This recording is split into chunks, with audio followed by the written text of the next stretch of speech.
Hello to our community group leaders and participants. This is the Teaching Series Extra for Sunday, December 17th, 2017.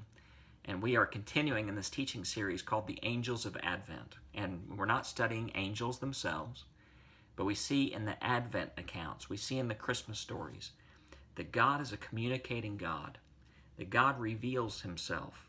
And in many cases, he revealed himself through angels in the Christmas story.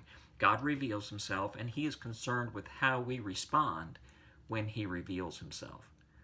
And so we're looking at these encounters of God speaking around the Advent accounts, how an angel appeared to Zechariah, how an angel appeared to Mary, and now we're going into 2 weeks, December 17th and 24th, dealing with Joseph and how God spoke to Joseph primarily through dreams.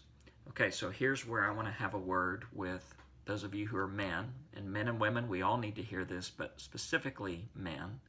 And this is worth talking about in your community groups as well, because we live in a culture where it seems every day men are being outed for their lack of integrity.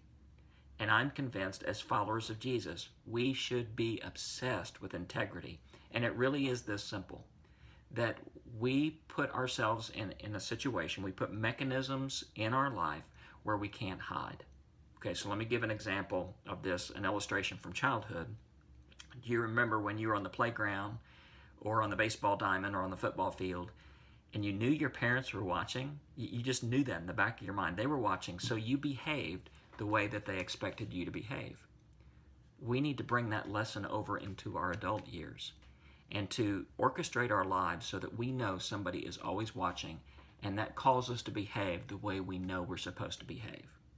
So here's a couple of real-life examples from my life, and I'm not holding myself up as a standard of integrity. I'm saying that I know my own weaknesses, and I've adjusted accordingly.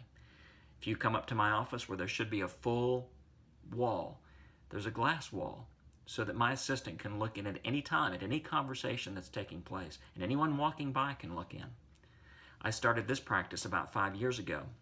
If I have an email exchange with a woman, I blind carbon copy my assistant. It goes to her computer. She files it away. I don't ride in my car alone with a woman. Again, I put some safeties in my life so that I will always behave the way I know I should behave. Men, let's, as followers of Jesus, become obsessed with integrity. And God called Joseph as a man of integrity, and he chose him to take some risks that would matter for all eternity. How might God use us, men and women, if we commit ourselves to being obsessed with integrity, not out of fear, but out of faith that God uses people whose hearts are fully his? May the Lord bless you this week.